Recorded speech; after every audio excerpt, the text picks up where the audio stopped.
Hello everyone, मेरा नाम है Vishal and welcome you all in today's video. I hope आप सभी पढ़ाई कर रहे होंगे। आज की इस वीडियो में हम मॉडल ऑक्सिलरी वर्ब के बारे में पढ़ेंगे। इसके पहले हमने प्राइमरी ऑक्सिलरी वर्ब और वर्ब का क्लासिफिकेशन और उनके बारे में थोड़ी थोड़ी बातें देखी थी। तो हम क्या करेंगे आज प्राइमरी ऑक्सिलरी वर्ब की एक्सरसाइज और उसके बाद में मॉडल ऑक्सिलरी वर्ब क्या होते हैं उसके बारे में थोड़ी थोड़ी सी बातें सीखेंगे। तो सबसे पहले आ जाते हैं यहाँ पे प्राइमरी ऑक्सिलरी वर्ब। जब हमने पढ़ाया था तो हमने एक एक्सरसाइज दी थी, इसके अंदर आपको यहाँ पे यूज करना था किसका, हैज, हैव और हैड का। तो हमने बताया था यहाँ पे कि हैज, हैव, हैड के साथ में पास्ट पार्टिसिपल फॉर्म यानी कि वर्ब की थर्ड फॉर्म का इस्तेमाल करते हैं। तो वर्ब की थर्ड फॉर्म यहाँ पे आएगी कहीं ना कहीं पे, अगर यहाँ पे हैव लगा है तो, क्योंकि हैव हो या हैज हो या हैड हो, तीनों है तो एक ही चीज। तो हम यहाँ पे हैज, हैव, हैड को फिल करेंगे। देख लो, they dash open the gate today, उन्होंने खोला है गेट टुडे, उन्होंने आज दरवाजा खोला है या वो आज दरवाजा खोल चुके हैं। तो हैव लगा सकते हैं या हैड लगा सकते हैं, दोनों लगा सकते हैं। यहाँ पे क्योंकि प्लूरल है तो हैव बोल सकते थे, they have open the gate today, उन्होंने आज दरवाजा खोला है, और they had open the gate today यानी कि उन्होंने आज दरवाजा खोला था। तो पास्ट टेंस की बात कर रहे होंगे तो हैड, और प्रेजेंट की बात कर रहे होंगे तो हैव। तो हमने यहाँ पे लगा दिया have, they have open the gate today या they had open the gate today भी ठीक होगा। आज की बात कर रहे हैं तो हम प्रेजेंट में लिख लेंगे, ज्यादा अच्छा होगा। Aman dash not played cricket before completing his work, Aman जो है अपना काम पूरा करने से पहले, बिफोर मतलब पहले, कंप्लीटिंग हिज वर्क अपना काम करने से पहले क्रिकेट नहीं खेल चुका। तो काम वो कर चुका है, उसके पहले की बात हो रही है, तो एक काम से पहले वो जा रहे हैं यानी कि पास्ट टेंस में आ रहे हैं। पास्ट टेंस में आ रहे हैं तो हमारे पास क्या है, हैड ही है, तो यहाँ पे हैड आ जाएगा, simple. Yogita dash had her lunch today, कल की बात हो रही है, पिछले दिन की बात हो रही है, स्टोडे माने कल होता है, तो कल की बात हो रही है यानी कि पास्ट टेंस। तो पास्ट टेंस में यहाँ पे क्या लगना चाहिए, had. Yogita had had her lunch today, यहाँ पे हैड का मतलब ईट से हो गया, ठीक। ये वाली हेल्पिंग वर्ब है, ये मेरी मेन वर्ब है, ईट। माही कुक्ड दिस डिश टुडे, यहाँ पे क्वेश्चन मार्क और है, तो यहाँ पे शुरुआत में कोई वर्ड मिसिंग है तो शुरुआत में क्या आ सकता है, हेल्पिंग वर्ब आ सकती है। और इनको हम हिंदी में क्या करके बोलते हैं, क्या। तो माही कुक्ड दिस डिश, हैव लगा सकते हैं, हैज लगा सकते हैं, हैड भी लग जाएगा, लेकिन यहाँ पे टुडे आज की बात कर रहा है तो हम हैज या हैव में से लगाएंगे, और माही एक व्यक्ति है तो यहाँ पे हैज। आगे जो वाई के साथ में WH वर्ड आ गया, उसके बाद में भी हेल्पिंग वर्ब लगा सकते हैं। यू बहुवचन है तो हैव लग सकता है और हैड लग सकता है।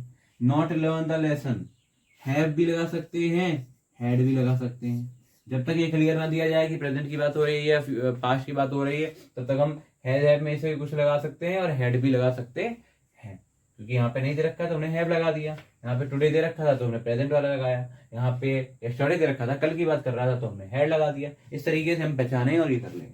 तो ये रही आपकी एक्सरसाइज। अब क्या करेंगे, 5 इनमें से आपने कितने नंबर स्कोर किए हैं उन नंबरों को कमेंट करके नीचे जो कमेंट बॉक्स दे रखा है वहां पे लिखेंगे, ठीक है, कि आपका स्कोर यहाँ पे कितना है, 4 आया है या 5 आया है या 3 आया है, जो भी आया है वहां पे लिखेंगे, ठीक है।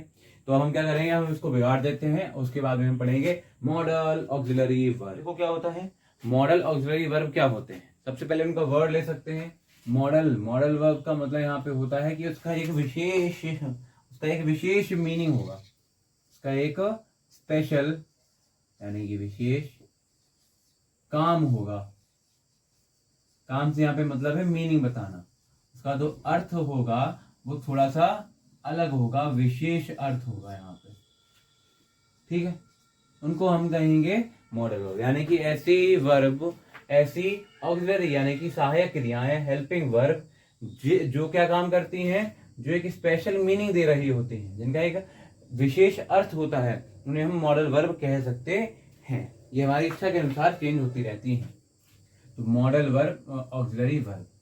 ऑक्सिलरी का मतलब हमने पहले बताया, ऑक्सिलरी का मतलब होता है हेल्प करना, ठीक है, जो दूसरे की हेल्प करती हैं, मीनिंग पूरा करते हैं, उसको हम ऑक्सिलरी वर्ब कहते हैं। अच्छा, इनके बारे में कुछ जरूरी सी बातें। जो मॉडल ऑक्सिलरी वर्ब होती है ये कभी भी अकेली नहीं आ सकती है, यानी कि इसका प्रयोग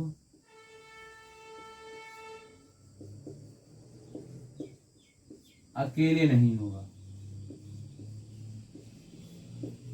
नहीं होगा, यानी कि this verb can not be used alone. इसको अलोन यानी कि अकेले इस्तेमाल नहीं किया जा सकता है। तो फिर क्या होगा, इसके साथ में हमेशा क्या होगा, ये मॉडल वर्ब है तो हम इसको मॉडल वर्ब लिख लेते हैं, ठीक, मॉडल ऑक्सिलरी वर्ब। इसके साथ में हमेशा एक हेल्पिंग वर्ब, तो ये हो गई, लेकिन मेन वर्ब आनी चाहिए, यानी कि मेन वर्ब, हिंदी में बोलेंगे इसको मुख्य क्रिया। तो एक मुख्य क्रिया भी यहाँ पे होनी ही चाहिए, तभी हम इसको बोलेंगे ये मेरी क्या है, ये मेरी मॉडल वर्ब होगी, ठीक है। अकेले इसका कोई मीनिंग मतलब नहीं होता है, इतनी सी बात हो गई। तो इनको कभी भी अकेले प्रयोग नहीं करेंगे, अगर इसको प्रयोग करेंगे भी तो इसके साथ में हेल्पिंग वर्ब का प्रयोग, इसके साथ में मेन वर्ब का प्रयोग हो रहा होगा। अब हम जैसे देखते हैं, हमने पहले भी काफी बार बोला है कि हमारी जो वर्ब होती है, हमारी जो जितनी भी वर्ब्स होती हैं उनकी कम से कम 5 फॉर्म तो होती हैं, 5 फॉर्म होती हैं। जैसे कि सिंगुलर फॉर्म होती है, प्लूरल फॉर्म होती है, सेकंड फॉर्म होती है, और हमारी थर्ड फॉर्म होती है, पास्ट पार्टिसिपल आईएनजी फॉर्म होती है। तो हम क्या करेंगे, इसकी भी फॉर्म देख सकते हैं क्या, ये भी तो वर्ब है। जैसे कि हमने पीछे अगर देखें बी की बात करी थी, जब बी की बात की उसकी फॉर्म थी ना, is, am, are, was, were, been भी होती थी थर्ड फॉर्म। तो कितनी सारी फॉर्म है, तो क्या इस वर्ब की भी फॉर्म होंगी, नहीं होंगी, यानी कि इसकी दूसरी फॉर्म्स नहीं होती हैं, नहीं होती हैं। तो साथ में मेन वर्ब प्रयोग हो जाएगी, क्योंकि क्यों होगी, सिंपल सी लॉजिकल बात है। हमने बताया हेल्पिंग वर्ब जो होती है इनका काम क्या होता है, हेल्प करना। किसकी हेल्प करना, मेन वर्ब की हेल्प करना। तो जब मेन वर्ब ही नहीं होगी तो ये हेल्प किसकी करेगा, फिर काहे के लिए हेल्पिंग वर्ब कहलाएगा। तो मेन वर्ब तो चाहिए ही होती है, लेकिन इसकी कोई और फॉर्म नहीं होती है, यानी कि हम इसकी कोई फर्स्ट फॉर्म नहीं लिख सकते हैं, हम इसकी कोई थर्ड फॉर्म, सेकंड फॉर्म नहीं लिख सकते हैं, ठीक। और इंपॉर्टेंट बात क्या है, इसकी आईएनजी फॉर्म नहीं होगी, इसकी आईएनजी फॉर्म नहीं होगी, यानी कि जीरन की तरह लिख सकते हैं, नहीं लिख सकते हैं। जीरन क्या होता है आगे बताएंगे। इसकी आईएनजी फॉर्म नहीं होती है, ठीक। एक और इंपॉर्टेंट बात, इसकी इन्फिनेटिव फॉर्म नहीं होती है। इन्फिनेटिव क्या होता है भाई, ये भी आगे बताएंगे। नॉन फाइनाइट वर्ब में बताया था, उसमें होती है। इन्फिनेटिव फॉर्म नहीं होती, नहीं होती है। अब देखो ये तो ठीक है, इतनी बातें हमने बता दी, लेकिन ये होती क्या है मॉडल वर्ब, कौन कौन सी होती है मॉडल वर्ब, किस किस को हम कहेंगे कि वो मॉडल वर्ब होती हैं। तो हमने सुनी होगी बहुत बार, हम बोलते हैं कैन, शुड, ऐसे बोलते हैं, तो ये एक मॉडल वर्ब है, ये भी एक मॉडल वर्ब है। ऐसे ही बहुत सारी मॉडल वर्ब होती हैं जिनको अभी हम लिखेंगे। तो इनसे अगर हम समझने की कोशिश करें तो क्या कह रहा है, इनका प्रयोग अकेले नहीं होगा, यानी कि कभी तुम ऐसे नहीं लिख सकते हो कि he can me. He can मी का कोई मतलब नहीं है कि वह मैं नहीं सकता है, मतलब कोई मतलब नहीं हुआ। ही कैन प्ले, अगर ऐसे बोला है तो देखो यहाँ पे कैन तो मेरा मॉडल वर्ब है, प्ले क्या है, मेरी एक मेन वर्ब है कि वो खेल सकता है, ठीक। अच्छा, पहली बात हो गई। इसके साथ में मेन वर्ब आता है, वो भी बता दिया। इसकी दूसरी फॉर्म नहीं होती, यानी कि कैन की कोई first form, second form, third form, fifth form नहीं होती है। तो तुम कैंड नहीं लिख सकते हो कि हाँ कैन की सेकंड फॉर्म लिखनी है तो हैज हैव के साथ लगाया है हैज कैंड, ना, गलत हो जाएगा, ठीक। तो फॉर्म नहीं होती। आईएनजी फॉर्म नहीं होती, यानी कि कैनिंग कुछ नहीं होता, कैनिंग कुछ भी नहीं होता है। तो आईएनजी शूडिंग कुछ नहीं होता, आईएनजी फॉर्म नहीं आएगी, ठीक। अगर हम बात करें यहीं पे अपने किसकी, इन्फिनेटिव फॉर्म की। इन्फिनेटिव फॉर्म का मतलब हो गया कि इसके साथ में टू जोड़ देना, टू कैन, टू शुड, ये भी कैसी हो जाएंगी, गलत हो जाएंगी। यानी कि इनके साथ में टू नहीं जोड़ सकता, इनके साथ में आईएनजी नहीं जोड़ सकती, इनकी कोई और फॉर्म नहीं हो सकती। ये जैसे हैं वैसे ही रहने वाले हैं, और इनका एक स्पेशल मतलब होता है एक विशेष अर्थ होता है। इसको हम अगर नोट करना है तो जल्दी से नोट करें, उसके बाद में इसको बिगाड़ दें। तो देखिए मॉडल वर्ब कौन कौन सी होती है। कैन होती है, could, may, might, shall, should, will, would. Can, could, may, might, shall, should, will, would, आती है यहाँ पे मस्ट। ये क्या होती है हमारी, ये होती है हमारी मॉडल वर्ब। OUGHT और साथ में आता है यहाँ पे टू। तो ये और टू जो होता है इसको हम रखते हैं कहाँ पे, इसको हम रखते हैं एक सेमी मॉडल के अंदर। तो अगर वो वाला चार्ट याद होगा जो हमने अभी वर्ब की वीडियो में बताया था, क्लासिफिकेशन वाली वीडियो में, तो उस चार्ट में क्या होता है, उस चार्ट में सेमी मॉडल का जिक्र होता है। मॉडल के अंदर सेमी मॉडल होती है, दो टाइप मॉडल। तो सेमी मॉडल में और टू लिख सकते हैं हम, ठीक। यूज टू उसके अंदर आ सकता है, गोइंग टू हाँ हम लिख सकते हैं, सपोज टू लिख सकते हैं। ऐसे ही ये मॉडल वर्ब और हो सकती। सेमी मॉडल का मतलब क्या हो, सेमी का मतलब होता है आधा, अर्ध, और मॉडल का मतलब मॉडल। अर्ध मॉडल का मतलब आधे मॉडल ये होते हैं, यानी कि ये एक मेन वर्ब की तरह भी काम करते हैं, मेन वर्ब की तरह भी काम करते हैं, और एक मॉडल वर्ब की तरह काम भी करते हैं। यानी कि इनके दो दो रूप होते हैं, दो दो रूप, इनके दो दो रूप यहाँ पे होते हैं। चलो अब वापस यहाँ पे आ जाते हैं, इनको हम बाद में देखेंगे, ये उतने इंपॉर्टेंट नहीं, ये बहुत ज्यादा इंपॉर्टेंट होता है। Can, could, may, might, will, shall, should, will, would और मस्ट। अभी सिर्फ इनको धीरे धीरे समझ लेते हैं कि इनका थोड़ा थोड़ा सा मतलब क्या होता है, फिर मॉडल की जो अलग से वीडियो आएगी उसमें देखा जाएगा इनका विस्तृत रूप से डिटेल्ड जो एक्सप्लेनेशन होगा वो। कैन बताता है पावर को, हमारी एबिलिटी को, ठीक है, हमारी पावर यानी कि हिंदी में लिख देते हैं, इंग्लिश में बोल देते हैं। पावर यानी शक्ति, एबिलिटी यानी कि हमारी योग्यता,